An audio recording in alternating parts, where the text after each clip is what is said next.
Bonjour à tous, aujourd'hui on est dans les vignes pour aller voir Thierry Ferret, exploitant viticole à Talmont-Saint-Hilaire. Alors bonjour Thierry, ici on est sur ton exploitation viticole. Oui. Alors du coup, est-ce que tu peux nous raconter un petit peu comment toi tu es arrivé dans la vigne? Alors moi je suis arrivé un petit peu par hasard dans la vigne, c'est simplement mes parents étaient éleveurs et au moment où je voulais m'installer, il n'y avait pas de possibilité d'agrandissement et on s'est tourné un peu vers la production viticole parce qu'il y avait aussi une demande du tourisme entre autres qui cherchait des produits locaux dont le vin. Et il faut savoir que sur Talmont c'est quand même un ancien fief où il y a eu énormément de vignes fin du 19e siècle. Il y avait à peu près 900 hectares de vignes sur la commune de Talmont-Saint-Hilaire. Et après tout a disparu petit à petit. Donc dans les années 92, quand mes parents commençaient à faire un petit peu de vin, il restait à l'époque 3 gars qui faisaient encore de la vigne à titre professionnel, mais qui étaient restés avec des vieilles vignes basses enterrées, non mécanisables, vraiment à l'ancienne. Et donc nous on est parti là-dedans un petit peu le fleur au fusil, et aujourd'hui on est arrivé à 18 hectares et demi de vignes et on vend tout en direct, tout simplement.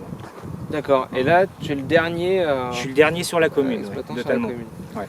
Donc traditionnellement c'est quel cépage plutôt qu'on va retrouver sur Talmont? À l'origine c'était le chenin. C'était le blanc principalement qui était là, c'était le chenin blanc, ce qu'on appelle le franc blanc communément en Vendée.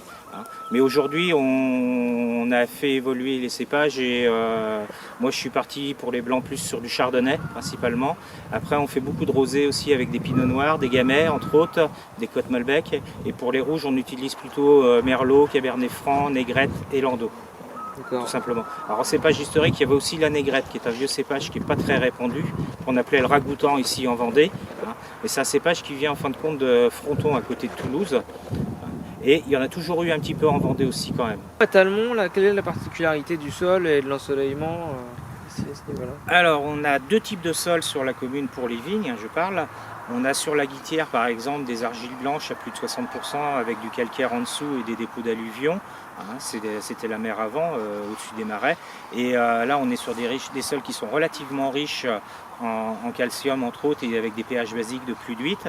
Alors qu'ici par exemple, là sur le secteur des Bréjons, on est plutôt sur des argiles plus rouges, des terres ce qu'on appelle plus courtes parce que pour moins de profondeur de sol, on a 30 cm de terre arable et après en dessous on a ce qu'on appelle nous vulgairement du renard, c'est-à-dire c'est un conglomérat ferreux qui empêche l'eau de s'infiltrer. En fin de compte, c'est des terres assez courtes. Et là, on est sur des argiles à 30% à peu près et du sable.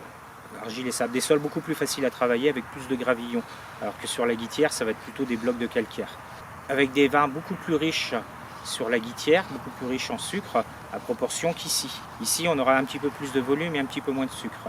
Mais bon, la balance des deux fait qu'on arrive à faire des très très bons produits. D'accord, on a vraiment une différence. C'est assez impressionnant. Et c'est bon. Et après, il y a d'autres secteurs sur la commune où on va se retrouver carrément dans des terres de lande, où il y aura plus de limon. Alors, pas du tout intéressant pour faire de la vigne, bien pour faire des choux, des maïs, de la culture, mais surtout pas de la vigne.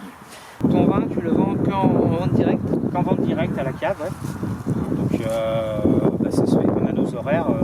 On a des horaires d'hiver, des horaires d'été, mais on est ouvert toute l'année. Donc pour trouver, on peut venir à la cave du Vieux Pressoir? C'est ça, sur la route de Bourgenais.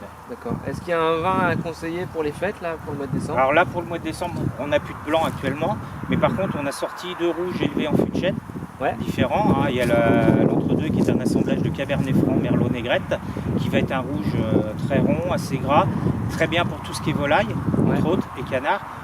Enfin volaille tout simplement. Et après on a autrement l'Embrun qui est une toute nouvelle cuvée qui vient de sortir, qui est 2018, qui a été 13 mois en fût de chêne et le reste du temps en cuve avant.